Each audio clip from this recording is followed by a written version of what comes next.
Coming up in today's episode of the Aspiring Psychologist podcast, I am guiding you through two important steps that can help you think about weathering the storm on your journey to becoming whatever type of aspiring psychologist you fancy being.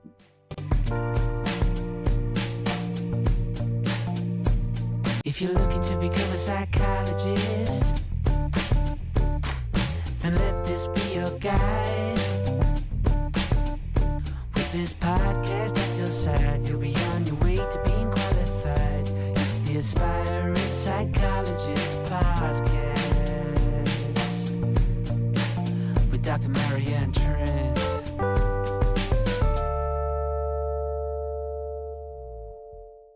Hi, welcome along to the Aspiring Psychologist podcast. I'm Dr. Marianne Trent and I'm a qualified clinical psychologist. Here we are with another episode from the Marianne's Summer Soundbite series, which are going to be slightly shorter episodes than the standard episodes to help you to be able to continue with engaging with your goals for learning and development in psychology over this summer period where you might be a little bit busier. Don't worry, this isn't a permanent change to the format, and the usual longer and guest episodes will be around over the summer and in the autumn again too. Another series that you might well know and love is the free Compassionate Q&A series. And don't worry, that one is back for the 2023 season 2. Here's all the details you need to know.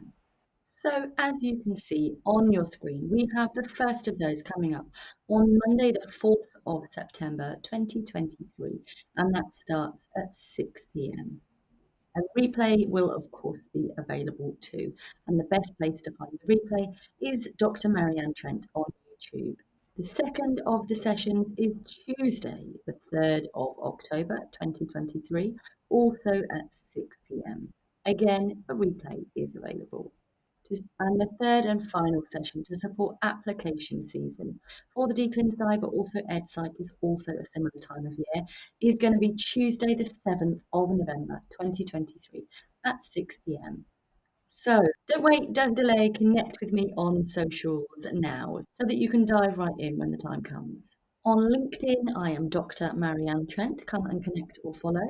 On Twitter, I'm also Dr. Marianne Trent, although on Twitter, I can't see your comments because StreamYard and Twitter don't integrate properly. But if you want to just watch from Twitter, you absolutely can.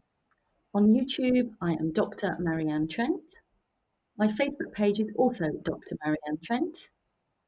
And last but of course not least, come and join my free Facebook community group, which is called the Aspiring Psychologist Community with Dr. Marianne Trent.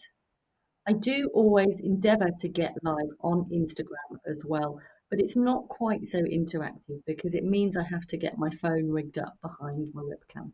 It's a little bit rustic, but you absolutely should be able to catch it there too. And on Instagram and on Threads, I am Dr. Marianne Trent. So let's not wish the summer away. Let's make it a really mindful and enjoyable one. So let's take a look at another of Marianne's summer soundbites. You, my dear, have a unique perspective to offer. You are the product of your own upbringing, of those you've met, those you've spent time with, those you've been around, those you've learnt from, those you've been in staff teams with, those you have been in school cohorts with. You are the product of your experiences, and all of those things have given you a unique perspective, or maybe you've always felt a little bit like a black sheep in your collective, and you've always felt like you think about things in a slightly different way. But whatever position you find yourself to be in, you are unique and you are special.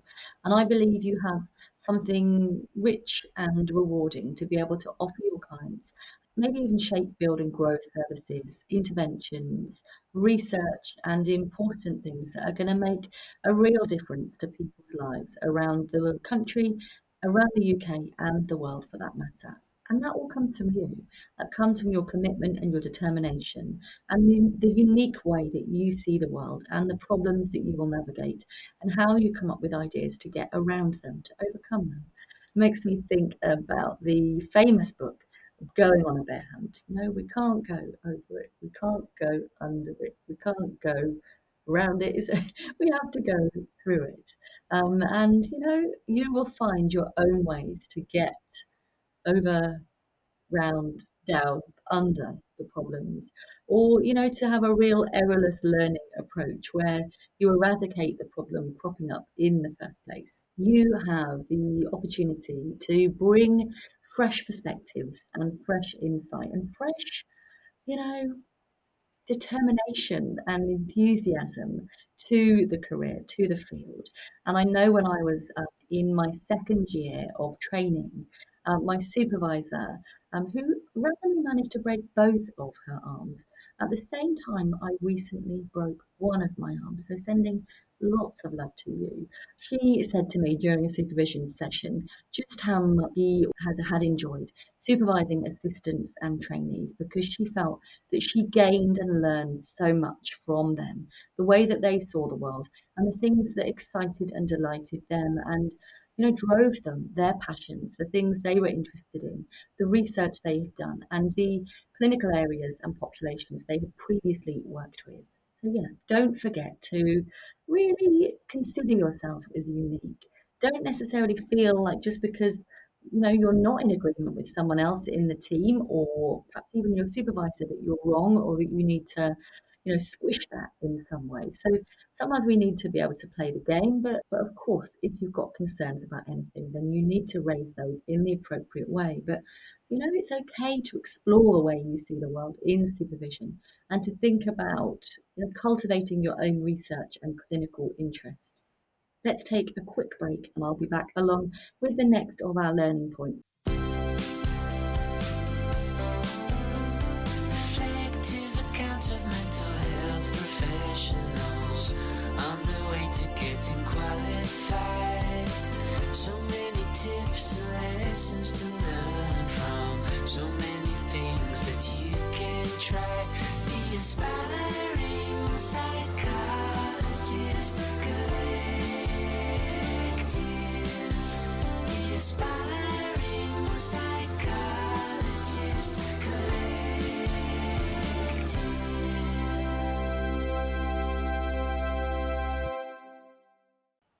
Welcome back. So the second of today's points for consideration is thinking about learning as a continuous journey. It's a lifelong journey as well. So it might feel that the time is not quite right for you at the moment.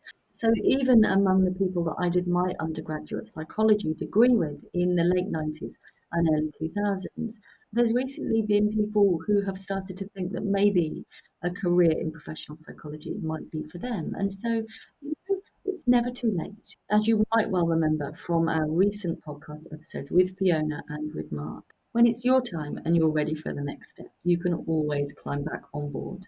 And the rich way that you will have learned about life and clients and how to tackle and overcome difficulties, and also how to better engage service users from your time doing different career pursuits, is likely to be invaluable, not just to the clients you work with, but also to your peers who end up being in your cohort and ultimately in your teams. Stay curious, Commit yourself to expanding your knowledge and your skills. If a training opportunity crops up, ask if you can do it. If there might even be a training budget in your department, how you could put in a bid or a request to be able to fulfill some of your learning objectives. And this is where your yearly appraisal, if you have one, can be really useful too. So I hope you have found today's episode of Marianne's Summer Soundbites useful. If you like the kind of things that I've got to offer, do check out the Aspiring Psychologist membership. I hope you're being kind to yourself. Hope you're having a really lovely summer. I will look forward to catching up with you for the next episode of the Aspiring Psychologist podcast, which is around from Monday, 6 a.m. Thank you so much for being part of my world, and be kind to yourself.